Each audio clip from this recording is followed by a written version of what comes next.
Hello, friends. I talk sometimes about electronic music. A lot of times I talk about pop music, kind of older stuff, and then some sort of medium stuff, medium time wise, era wise. One thing I like is electronic music that is done properly. I don't know if that makes any sense, but there's a way to do it where you're not just exploiting the sort of push button aspect of it. There's so many ways to make electronic music that are fairly easy. There are some devices where you simply, press a couple of buttons and you've got an electronica song or a house song, and you hit house and you hit trance or whatever. And sometimes it's a bit too easy to create, so therefore the value of it kind of goes down among people who know how it's created. But then there's the kind of electronica that you listen to it and it comes from another place. It comes from a place where somebody put a lot of care and effort.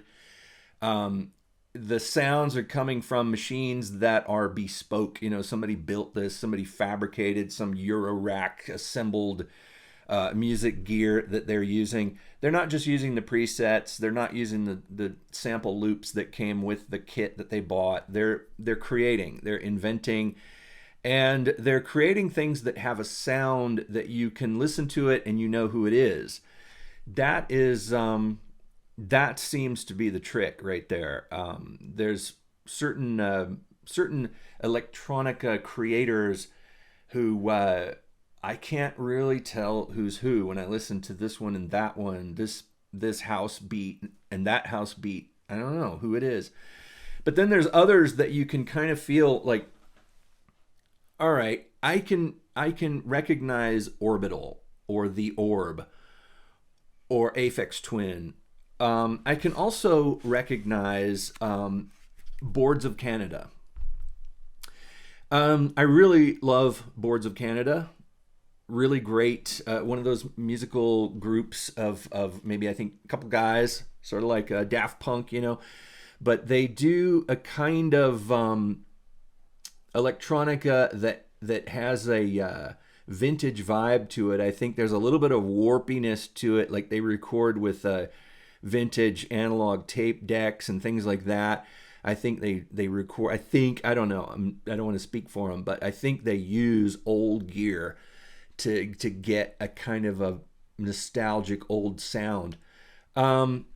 This album is called Music Has the Right to Children, and it's got some amazing stuff on here. Really great music that just sort of puts you in a mood, puts you in a kind of a nostalgic trance. The tonalities on here are amazing. The sounds of the electronic devices, the samples that they use voices, and these voices will come in and they just have this sense of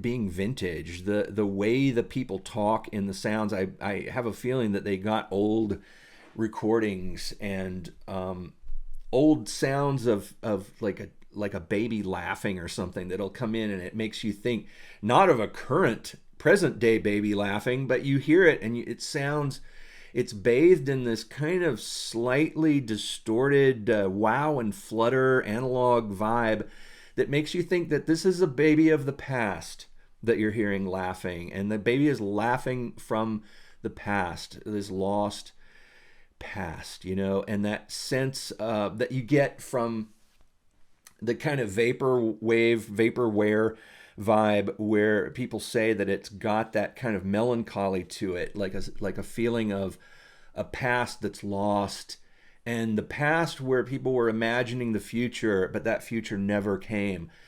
A bit of that vibe is in here in Boards of Canada. This other album that I really love too is called The Campfire Head Phase. The covers are very similar, but they are different albums. This one is incredible too. I love it. I love this album. I love all of their stuff. But it's got, the pictures inside are these sort of distorted, grungy looking old photos. And that really is the feeling of the music.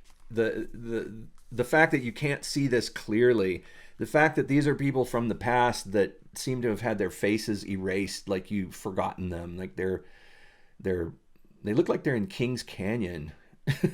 But the the sense of nostalgia with Boards of Canada, which incidentally is named after the Film Board of Canada, which had a introduction logo on their films, on their television films, that has such a nostalgic synthesizer sound to it, this analog sound that really just takes you back. People of a certain age that remember television as it was. It's sort of like the old, children's television workshop logo from the 60s or 70s with Sesame Street or something. You get that feeling of analog recording. And another album that is incredible of theirs, Giogati, I believe that's how to pronounce it. This is another one very similar to the other ones. It's all sort of it's a flow. You go from one to the other and it all flows. I really like Boards of Canada. I like them a lot. That's something that I listen to while I'm working.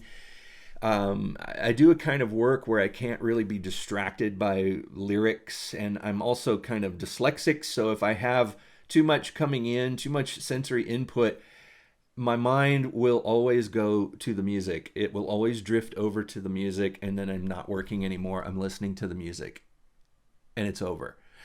But if I have music that I can listen to and work, music that kind of gives me a little bit of inspiration, and a musical feeling, a sense of listening to music, but without it being overwhelmingly absorbing, and it doesn't draw my attention away from my work. But if you want to draw your attention completely into this music, you can, which is cool. I can often put on headphones and listen to Boards of Canada and get carried away on that trip that I keep talking about, that where the music will carry you away and take you on a voyage, on a journey, and take you somewhere into another dimension, a dimension of mind. But I love that about music, when creators kind of, you listen to it and you kind of get the sense that, wow, they get my nostalgia.